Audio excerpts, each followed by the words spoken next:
Thank you so much for watching Landumc Goes There. Please subscribe and hit the like button and the bell notification button. Who doesn't know about the TV show MASH? I don't think there's any series that can top the amount of syndication that this show has had. You can find it on television almost any time you look. Its original airing ran from September of 1972 to February of 1983, with its ensemble cast that featured Alan Alda and Wayne Rogers as surgeons Hawkeye Pierce and Trapper John. They were joined by Larry Linville as Surgeon Frank Burns, Loretta Swit as head nurse Margaret Houlihan, and McLean Stevenson as the company commander Henry Blake. Gary Berghoff was the company clerk named Radar, and Jamie Farr played Maxwell Klinger. We also saw William Christopher as the chaplain, Father John Mulcahy. This group of characters made our sides split every time the show came on. One of the things that really helped one character was the fact that he grounded his role in reality, which made his performance seem more precise. Acting itself is a complete lie, but the most convincing acting is rooted in some truth, and it resonates with viewers when the audience recognizes honesty beneath that mechanical falsehood of the show. Actor McLean Stevenson had a real person in mind when he developed his Henry Blake character. He was actually playing his dad. His father was a country doctor who was 80 years old when he passed away. His dad never charged more than $1 for a house call, and he couldn't balance a checkbook at all. He was probably one of the world's worst businessmen, but he was a great doctor that was loved by everyone. In addition to inspiring McLean's most famous role, he was also the reason that his son ended up joining the U.S. Navy, where he served as a hospital corpsman from 1943 to 1947. Now let's talk a little bit about Margaret Houlihan. Even with her shortcomings, most people either wanted to be her or to marry her. The audience's familiarity with Margaret was welcome as they saw her episode after episode. But this also meant that Loretta was faced with the challenge of keeping that character engaging and interesting. Her challenge was to keep Margaret fresh each week, which was a hard thing to do, and it always kept her a little bit unpredictable. Swit also had the benefit of great MASH writers who worked hard to keep the show's storylines really invigorating.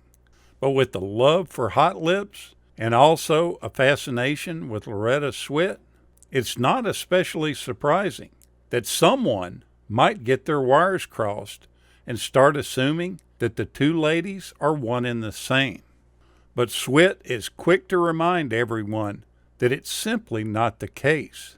She stated that she was really different from Margaret Houlihan. She's not Irish and not an army brat, and she wasn't raised all over the country.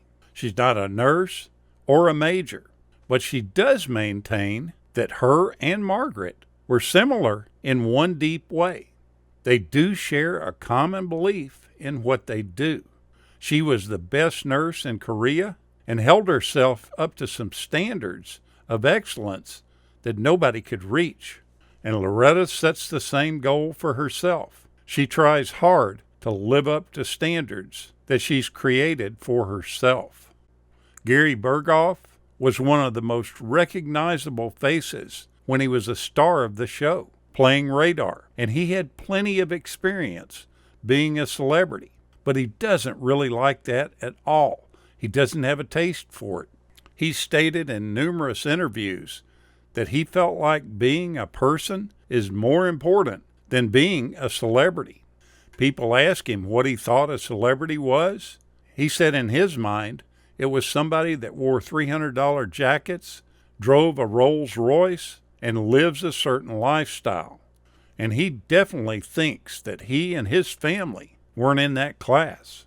He says that celebrity life conflicted with his values, and it went against his personality altogether.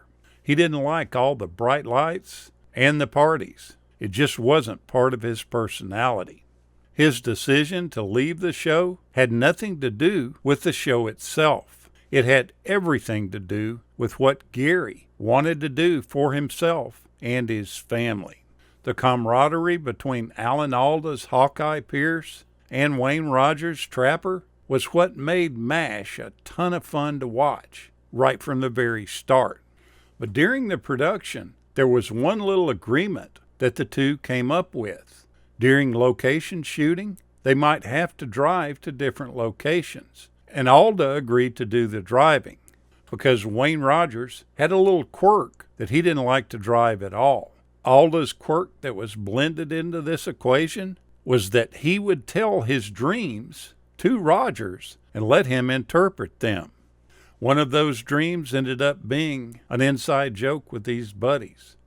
Alda's dream had him acting in a scene where the director pushed him to climb on the top of an armoire to deliver his lines. This seemed like a nightmare to the actor, and he wanted to understand what it meant. Rogers told him that directors are always asking us to do these unbelievable things to make it easier to shoot. Your dream is telling you to resist them.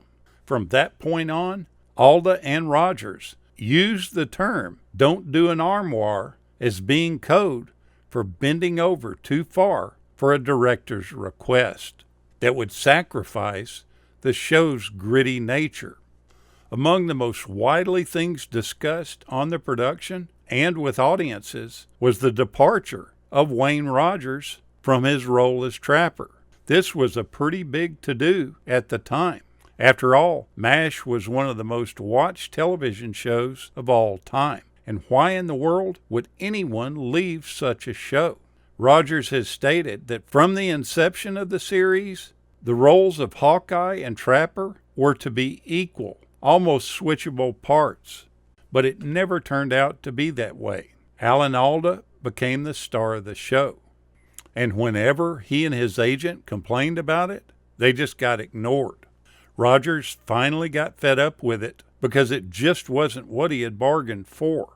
But he doesn't resent anything. He and Alda were very close, and there was absolutely no personal resentment between the two. It was a problem between Wayne and the producers. The production had never dealt with a person of such integrity as Wayne Rogers. Catch an episode of MASH. It's always a fun watch.